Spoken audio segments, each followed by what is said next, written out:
வெப்பத்தாக்கம் தமிழ்நாட்டை தாக்கும். ஏனென்றால் இந்த ஆண்டு நாங்கள் எலினோ ஆண்டாக கருதுகிறோம்.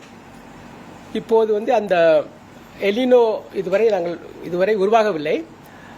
ஜூன் ஜூலை மாதத்தில் எலினோ மாற வாய்ப்பு இருக்கிறது. ஸோ எலினோ காரணத்தினால் பூமியினுடைய வெப்பம் கொஞ்சம் அதிகமாகும்.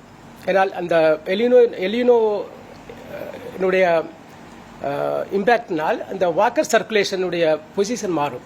ஸோ வாக்கர் சர்க்குலேஷன் பொசிஷன் மாறும்போது எந்த இடத்துல ரைசிங் மோஷன் இருக்கும், அங்கே சிங்கிங் மோஷன் இருக்கும்.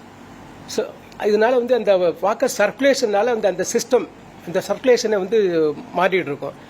அப்படி மாறும்போது உங்களுக்கு எங்கெல்லாம் ஹீட்டிங் இருக்கோ அந்த இடத்துல உங்களுக்கு க்ளவுட் இருக்காது மேலே.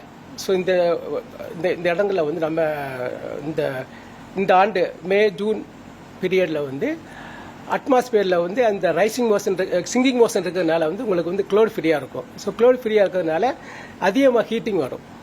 இதனால டெம்பரேச்சர் அதிகமாக இருக்கிறதுக்கு வாய்ப்புகள் அதிகமாக இருக்கிறது. தமிழ்நாட்டில் கோடை காலத்தோட நம்ம மிடில் இருக்கும். மார்ச் ஏப்ரல் மே தமிழ்நாட்டில் கோடை காலமாக சொல்லக்கூடிய நிலையில நம்ம இப்போ ஏப்ரலுடைய இறுதியில் இருக்கோம். இப்பவே வெயிலுடைய தாக்கம் ரொம்ப உச்சமா இருக்கும். வழக்கமாக மேலதான் அதிகமா இருக்கும். இப்பவே தமிழ்நாட்டில் பல மாவட்டங்கள்ல டெய்லியும் 100 டிகிரி ஃபாரன்ஹைட்டை தாண்டி வெப்பம் பதிவாக பார்க்க முடியுது. பகல் நேர வெப்பம் இது வழக்கமான கோடை வெப்பம் தானா, இல்ல இது மிகப்படுத்தப்பட்ட வெப்பமா இருக்கு? இது வழக்கப்படுத்தப்பட்ட சாதாரண அஸ் யூஸ்வல் டெம்பரேச்சர் தான். அப்நார்மல் எங்களுக்கு அப்படி ஒன்றும் தெரியல. ஏன்னா எங்களுடைய இயல்பை விட அதிகமான டெம்பரேச்சர் பார்க்கும்போது இதுவரை எங்களுக்கு 4 டிகிரிக்கு மேலே போனது கிடையாது. மேக்ஸிமம் 4 டிகிரி தான் வந்திருக்கு.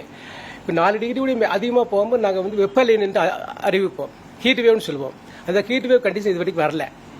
இதெல்லாம் நார்மல் ஒட்டி தான் இருந்தது. ஏன்னா சொல்லப்போனால் நார்மல் இருந்து ஒரு 1.5 to 2 டிகிரி சென்டிகிரேட் தான் அதிக இடங்களில் பதிவாயிருக்கு. ஒரு சில இடங்களில் தான் 2, 3 அது இது வருது. ஸோ அதனால் எங்களுடைய டெம்பரேச்சர் நார்மல் இல்லைன்னா ஸ்லைட்லி எபோ நார்மல் அதான் பதிவாயிருக்கு. எக்ஸ்ட்ரீம்லி ஹை டெம்பரேச்சர்லாம் இது வரைக்கும் பதிவாகவில்லை. இப்போ வெப்பநிலைக்கான சூழல் இல்லைன்னு சொன்னீங்க. 4 டிகிரி வரைக்கும் போகுது. மே மாதத்தில் போய் வெப்பநிலைக்கான வாய்ப்பு ஏற்படும். மே மாதத்தில் ஏற்பட்ட வாய்ப்புகள் அதிகம்.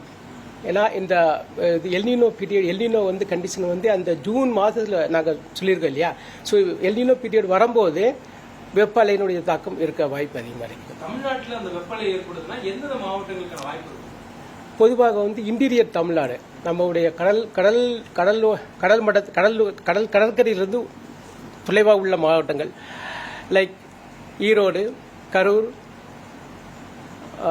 மதுரை, திண்டுக்கல், வேலூர், திருப்பத்தூர். ஸோ இதெல்லாம் interior parts of Tamil Nadu. So அந்த மாவட்டங்களில் உங்களுக்கு வெப்பநிலைகள் வர வாய்ப்புகள் அதிகம் இருக்குது.